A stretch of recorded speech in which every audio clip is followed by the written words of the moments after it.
বেজি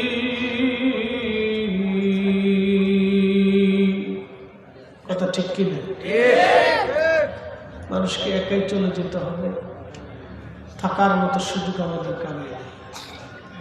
কত মানুষ কবরে চলে গেছে আর ফিরে আসে, যারা চলে গেছে তারা আর আসে। আমরাও চলে যাব আর আসার সুযোগ নেই। এমন এক দেশে যাব যেখান থেকে ফিরার আর কোনো রাস্তা নেই। এই জন্য আপনাদেরকে বলবো, দোয়া না করে কেউ যাবেন না, দোয়া করে যাবেন। মুরব্বিরা কবর থেকে দোয়ার প্রতীক্ষা একটু তাকিয়ে আছে, এক্ষুনি দোয়া করে দিব।